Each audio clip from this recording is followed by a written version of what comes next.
That should work if it's just in the middle there. And it's highly open to editing. In fact, it'll be edited to shit. Okay, alright. We'll just take out the gems and splice them together and make it seem like make ourselves look really totally good. coherent. Yes. So,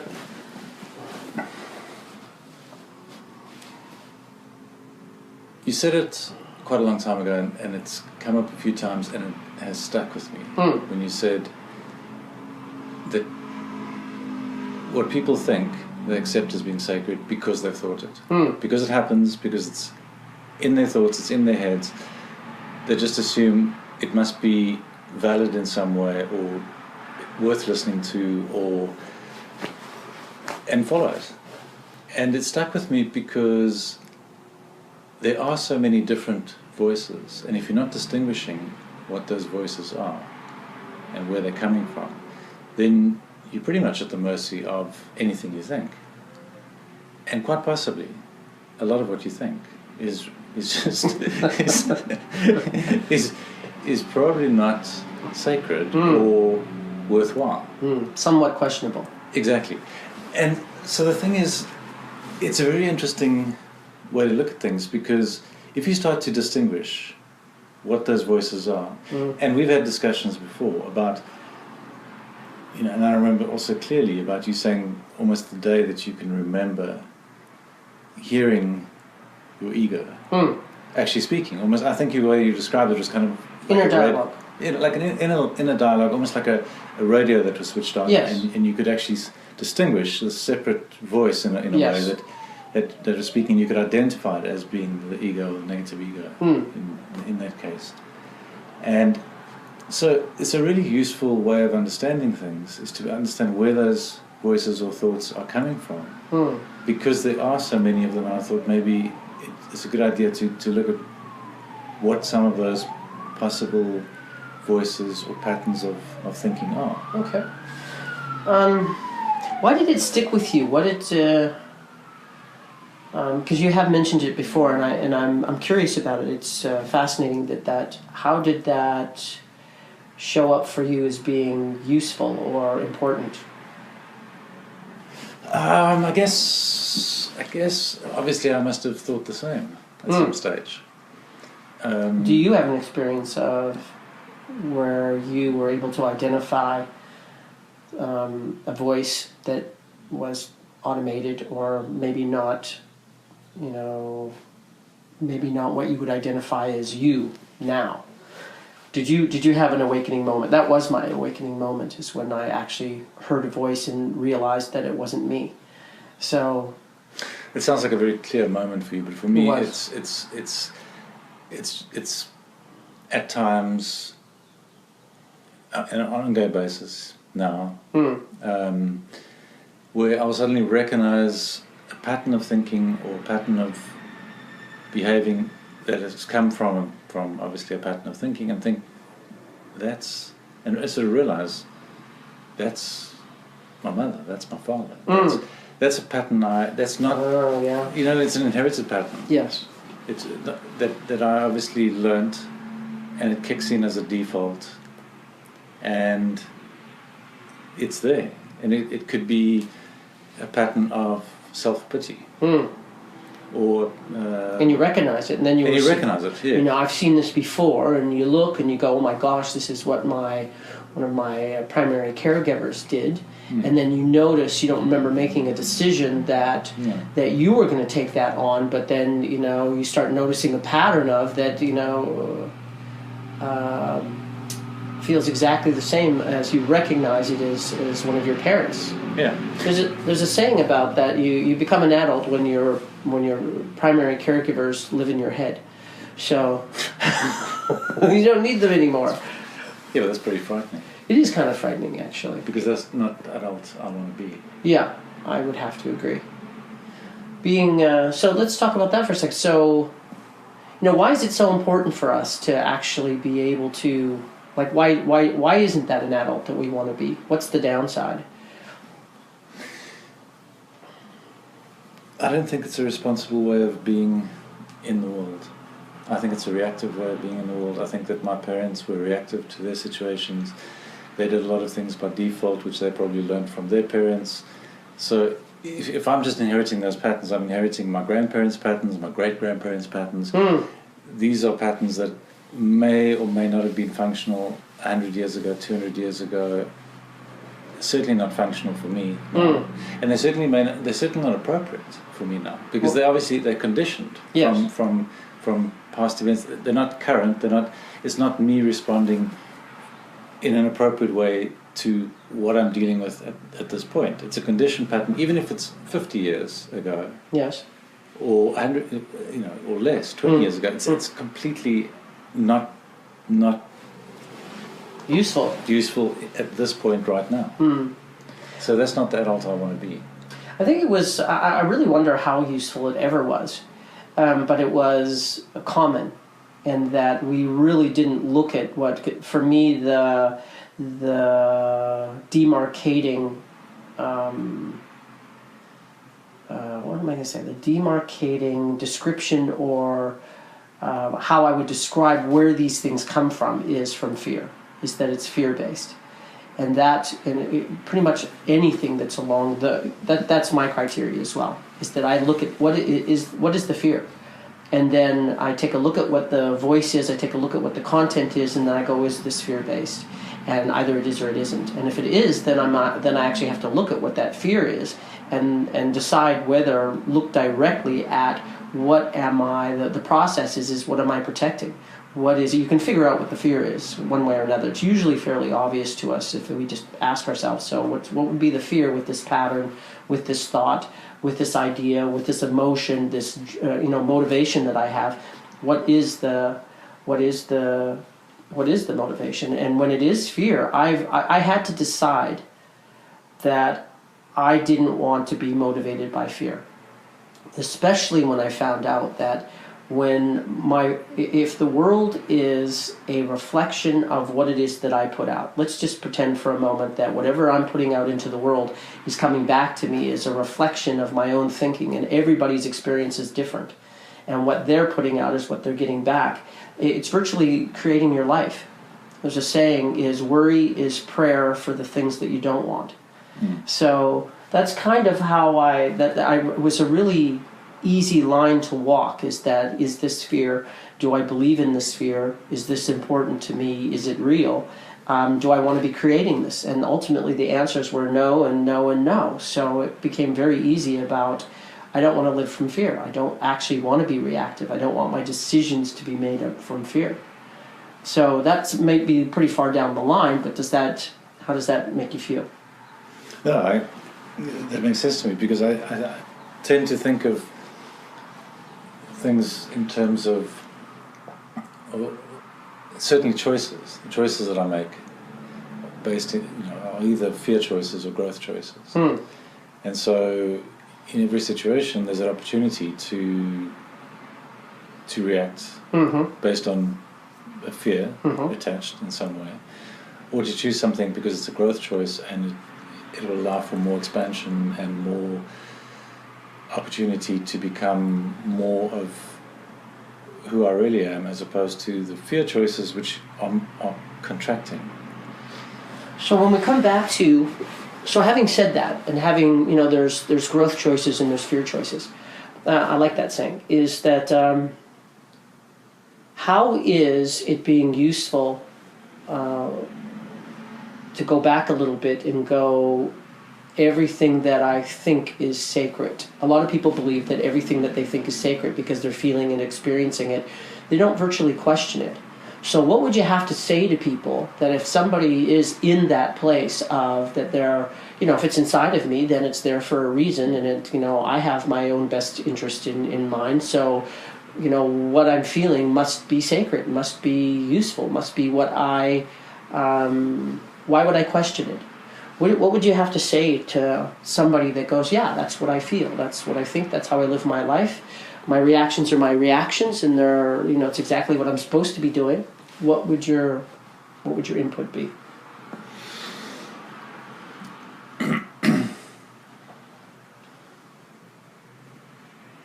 That would be coming from someone who has a sense that everything is part of the same aspect of themselves. That they're not distinguishing between different aspects of themselves. They're not distinguishing between an ego or, or other patterns or voices that could be present in their thinking. What if they said, so what? What's an ego? I mean, I don't speak that much about that. I do speak about the ego, but I really just, because the ego is so complicated and vast and has so many different jobs, and there's positive parts in my mind and there's negative parts in my mind to what the ego does, is that I just say fear-based, the part of the ego that's fear-based. But that's not a common, we weren't taught that in school, and most people, no.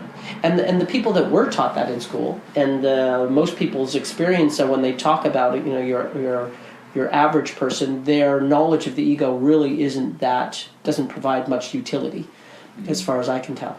So what, like as a generalization, what would you say to somebody to say, I think there's a lot of people that are going that don't really have much ability to be able to see that there's different voices. They don't even seem to be particularly curious a lot of the time. They just go, this is me, and I'm just going to do me. Yeah, then I'd probably speak to something that they are experiencing, because if they're not experiencing that distinction or those nuances, yes, then I'd probably investigate their sense of separation from their experience, their sense of separation from others, their sense of separation from the world. Because if they're not distinguishing those different aspects, it's probably highly likely that they are being governed by them. Yes. Because if they're not able to can't see them, you are going to be used by them. You're used by them. So even something like the ego in its negative state, like you're saying, not in the positive, but in its negative form, will take certain things that they value and will turn it against them and use it as a form of separation, either making them feel better than or less than, or in some way separate from others. Or the ego is going to try and control every experience that they have rather than allowing them to have the experience, and therefore separate them from their experience, from their lives, from the world that they're living. So there'd be an experience of separation and a distance or numbing or not being part of their own lives. That in that way you could address that and say, well, okay, if you're not happy with that, then these are potentially some of the causes for it. Because I think this whole issue of separation and alienation is so widespread and becoming more and more because of people not addressing those nuanced. I think that when you say separation, my entry point is usually pain and crises, and I have a fairly strong belief that human beings learn particularly about the negative parts of the ego through crises and through pain, and which you illustrate in, I think, is it fair to say that the separation that you're looking at and having them look at is virtually the pain they're experiencing? Sure. Yeah. So you also said something else that I keep forgetting about because I usually don't end up working with them, is the people that are in crises are the ones where their separation is causing pain in their life because there's things that they want that they're not getting, that they do feel the separation and it's painful for them in some kind of way, that they're not getting what they want out of life, and there's a saying about your ego's brought you down to your knees, and that's when people start looking at something being different. The other, I just want to, even if it's just briefly, is the people that are using the ego to be superior, and the ones that are particularly good at that, is that they don't really seem to get into crises. And I haven't had much experience of somebody that thinks their interpretation in life is, and how they always see everything is, that they're have a superior view, they're a superior person, they are making superior decisions. I don't really deal with that much. They don't really seem to come to crises.